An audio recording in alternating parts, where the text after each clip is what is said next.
I come at this from kind of two perspectives, really. On the one hand, a long time ago, I did a PhD in economics, so when confronted with a question, my instincts are get some data and run some regressions.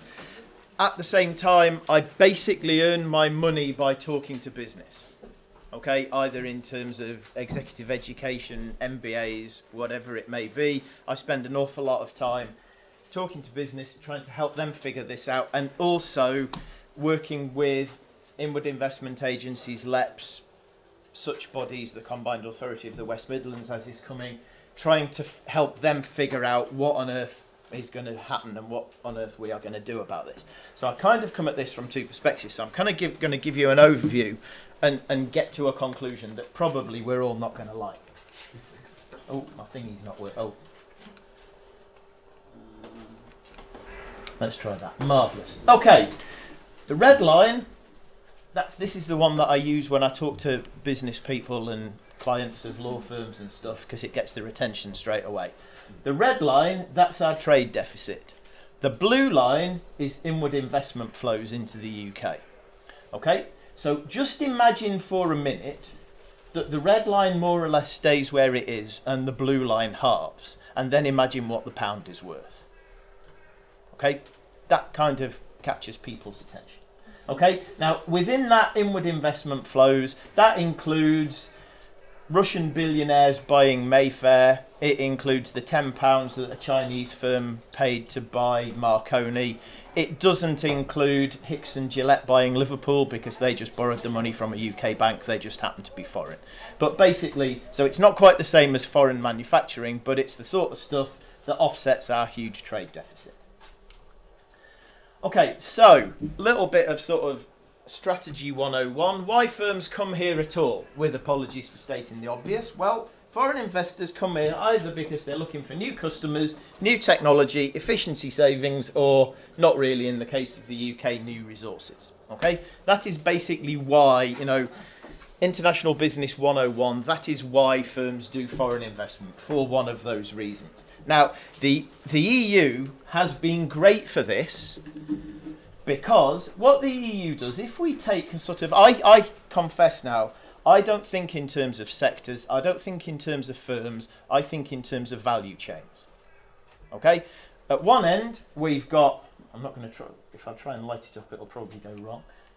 Oh, let's not bother. At my left, there is product innovation, R&D, people in white coats doing stuff. The sort of stuff that Andrew Whitty says he wants £1 billion a year to keep in the UK.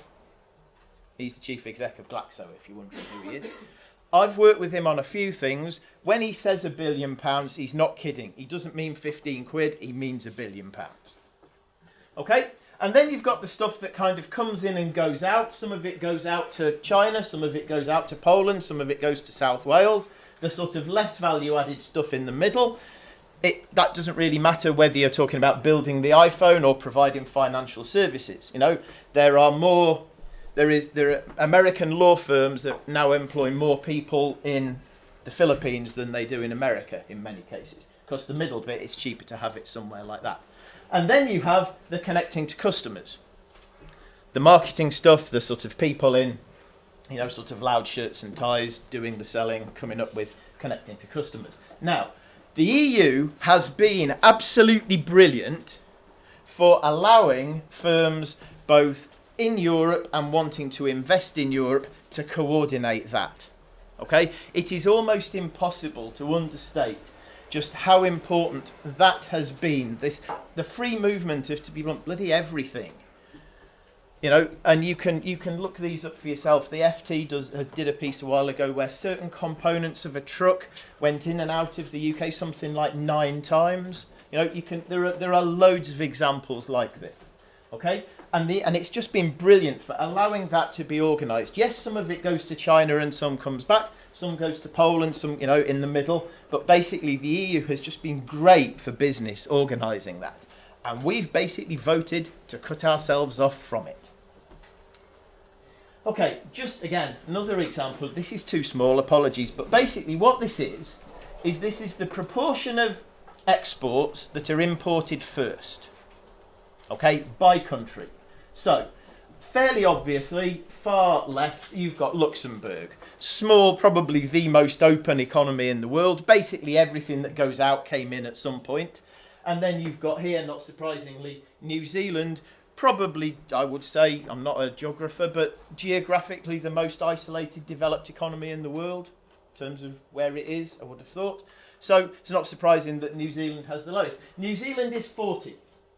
Okay, so even the most isolated economy in the world, 40% of its exports are imports first. Okay, and we're kind of here. Okay, so yeah, we're well over to the right, and and I've seen people say, oh, we are, people I saw Vote Leave produce a league table and said, oh, we're hardly integrated at all. No, only just under half of what we export comes in first. Okay, now a huge proportion of that is what trade economists called intra-firm trade. The largest importer of car components in Europe is Ford. Okay, and it comes in and goes out and whatever.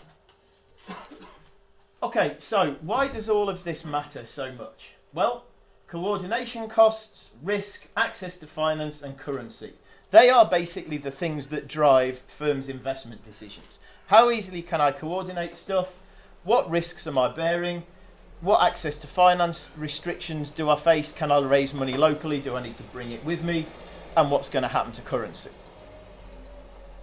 Okay, you want to know more on that, we can talk later. Basically, one of the things that we did, the sort of regression bit that we did, was we've got 50 years worth of, I'm tempted to say it's quarterly, but I'd have to check, 50 years of data on that foreign investment series that I showed you before. And just basically I don't do this, but I work with people who are much better time series econometricians than I am. And basically what we kind of did was decomposed all the noise into two processes. The sort of short-term volatility that's just noise, and then the long-term trend. Now we actually started doing this as nothing to do with Brexit whatsoever. The reason we started doing this was we wanted to know whether 50 years, I do regional policy, and I wanted to know whether 50 years of different regional policy had made a difference. And then somebody announced there was going to be a referendum. So all right, let's do that as well then. And so basically what we do is there are only, if you strip out all the noise, there are two things, and this is not something necessarily that I can econometrically prove, but you can just see it by looking at the data. There are two things that positively affected the long run trend. That was 1992 and entry into the EEC. They were the two things that have actually pushed up the long run trend in terms of foreign investment into the UK.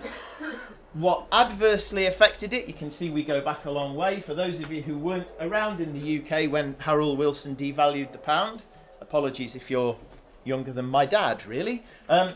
But what adversely affected it? Exit from the ERM. Why did that matter? Well, because it kind of gave a signal to the world that the Chancellor didn't know what he was doing. But exit from that, yeah, no problems. The pound in your pocket, Harold Wilson's devaluation to, I want to say 240 to 220, but I'm not quite old enough to remember. But there was a... Thank you very much. I couldn't see who said that, but thank you very much. So basically currency things, okay? Two things that made the process more stable. When we started doing regional policy, we had EU Objective 1, Objective 2. That gave foreign investors somebody to talk to. They could talk to people at a regional level who had sitting behind them EU regional policy, which was about equality of opportunity. Okay? And then from 1999 onwards, we've had sort of coordinated inward investment policy, creation of UKTI, now part of the Department for Trade. But they kind of just made it, they didn't make it higher or lower, but they made the process more stable. Okay, what do I think is going to happen when we leave? Well, actually, something like that. Okay, we will move from one long run trend to a lower one, but then even against that, we'll have a dip below the long run trend, the new long run trend, and take about 4 years to recover. Okay, that's kind of what we think is going to happen. Okay, I was asked to say, what can we do about it? Well, Focus inward investment efforts on sectors where free trade within the EU is less important. Okay, at a regional level, for example, Jaguar Land Rover are saying they are going to try and have a far greater percentage of their supply chain based in the UK. They're talking about 100. I don't know who's going to grow the walnut trees, but basically that's kind of where firms are going. Nissan are making similar noises. Might talk about this in questions, but Nissan's deal is probably not so much about Nissan. It's about Nissan's supply chain and support for that, and how the supply chain can support Nissan's process, but we can get back to that.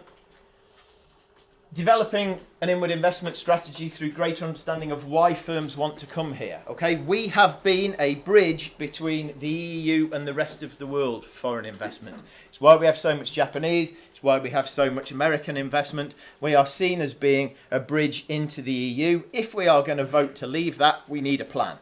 And we kind of need it yesterday. Okay, and then finally, in order to understand how these policy levers need to be applied, this is a bit similar to the point on immigration before. We need to understand all of this here. We need to have people whose job it is within base or wherever it is, who actually think about firms, about supply chains and how they can support all this. And much like there's not really any capacity to do all of this in a detailed way for immigration, there isn't any more of this. There isn't this capacity within sectors, supply chains, whatever else either. Then we can get on to overlay all of that with the conversations we've just had about what sort of exit we'll have, whether we're in a single market, whether we're in a customs union, so on and so on. Or alternatively, we could just not leave.